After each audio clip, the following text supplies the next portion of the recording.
In this video, I'm reviewing the Ninja Blast portable blender, so let's get started. I picked up the Ninja Blast portable blender in the grey color from Costco, and inside the main box there are two separate boxes. In one box you'll find the 18-ounce blending cup or vessel, and also a small box containing the blade cover and vessel cap. The second box will have the assembled blender. Remove the lid and inside you'll find the USB charging cable. When you remove the vessel from the base, you'll see it's not a closed cup. The blade is actually attached to the power base. We have a quick start guide on how to load ingredients. So for this one you'll need to start with liquid, then add your fresh fruit or veggies, any leafy greens if you want, before adding any seeds, protein powders or nut butters.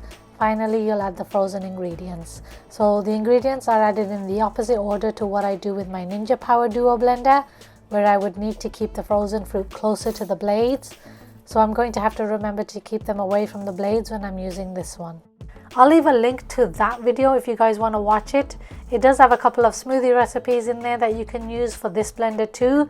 But if you do use those recipes in this Ninja Blast blender, just remember to reverse the order of ingredients.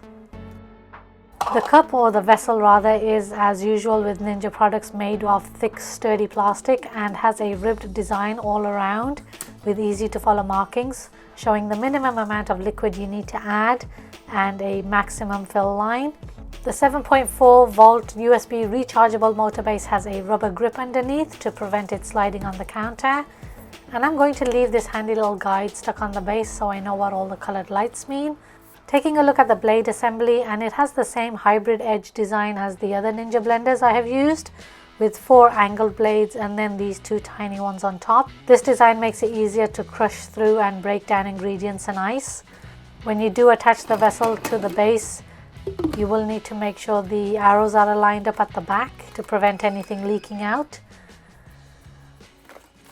I started with a very easy recipe because I was expecting it to have very little battery life, enough to at least make one smoothie before I charged it fully.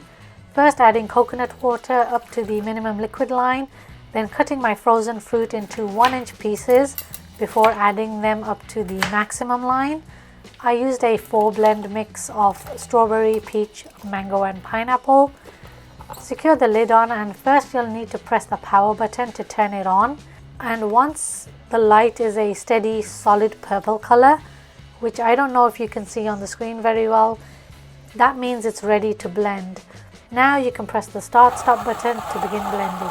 They've added 2 separate operating buttons so you don't accidentally press the button if you decide to use the base as a to-go and take it on your travels. Part way it did give me a moving purple light and it seemed to have stalled a little, which suggests that I need to add more liquid, but I could see that the liquid was all pushed towards the top, so I just helped it a little by flipping it over a couple of times and that seemed to work. I began getting a moving yellow light which eventually turned solid, meaning that the battery was low. I could see that it was still quite lumpy and had a bit of texture, and I'm also assuming it was because it stalled in between. So I ran the program again one more time and it seemed to have done a fairly decent job the second time around, especially considering it didn't have too much battery life to begin with. Maybe there wasn't enough power on it. Once I fully charged the blender, I made a mango tango smoothie using 1 small orange juice carton, some honey as sweetener and frozen mango, filling it up to the maximum line. Again, making sure that they were cut to 1-inch pieces. The mango pieces did tend to obstruct the blade and it kept stalling, and so when I tried flipping the blender over a couple of times, that didn't help, and I could see that it looked like it needed more liquid. I did add a little more orange juice and then it was fine. You can see here that it's come out to a nice thick smoothie. I could always add some more liquid if I wanted it more thin, but I'm happy with this. And by the way, the orange juice was quite sour, so I did have to add some more sweetener to this as well. And by the way, if there is anything you would like me to try out, please leave a comment or I would really appreciate if you could consider helping me to increase my engagement by simply leaving a comment on whether you found this video useful. I also tried a recipe using homemade almond milk just by soaking some almonds in hot water for a couple of hours so that the skin can peel away easily. First making my almond milk using about half a cup of almonds and 1 cup of water, and the blender had no trouble with blending these.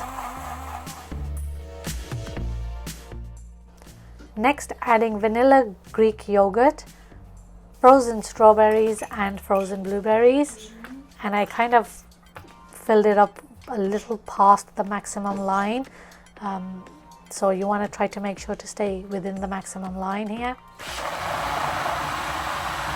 Although the blender didn't stall this time, the smoothie was very grainy and lumpy, so I had to run it again, which I'm pretty certain was because of the almonds. After running it the second time, you can see the difference. It was much better, and you can also see it here on the spoon. And again, while it looked better, I was still getting that little gritty texture from the almonds. So I actually had to blend it again 2 more times to get a nice smooth texture. So overall, the Ninja Blast portable blender is great for simple and quick recipes. Between making the mango tango smoothie and the almond berry recipe, I ran it 7 times and it still had battery power. So I am impressed with how long the battery life lasts once it's fully charged. I love the to-go cups and the fact that they are leak proof. I tested them out several times to check for leakages and there was nothing coming out. My kids also love them, and I often make and take smoothies for them at school pickup times and they look forward to it. The blade area on the motor is a little awkward to clean, not impossible, but I think I kind of appreciate the design where the blade is not attached to the base of the cup, especially since I like using them for my kids. And they have included a blade cover for safety, which I really like for when I'm storing it away. And since it's a portable blender and it only has a 7.4 watt motor, it's not going to give you amazing results like a powerful blender will, so you may find yourself having to blend it a couple of times to get that smooth silky texture, and it will also depend on the ingredients that you use. But since the battery life is pretty good on it, I'm okay with running it a couple of times. The only thing to be careful of is if you run it too many times back to back, it may cause the motor to heat up and it may not run until it cools down. So I would suggest running it only maybe 3 or 4 times back to back. I haven't tried it that many times yet. If anyone does, let us know in the comments. You'll also feel the motor base getting a little warm, so that should be your signal to stop for a bit. I think the only thing that I have to be careful about is remembering not to immediately remove the vessel from the base once I'm done making the smoothie. I have this auto reaction to just open the blender once it's done, and I almost did the first couple of times, but thankfully I realized just in time and remembered to flip it over, then unscrew the base and attach the cap. And like I said, it's a good thing these cups are leak proof. Alright guys, I hope you found the video useful. If you have any questions or comments, leave them below. Please consider subscribing if you are new to my channel, and I hope to catch you in my next video.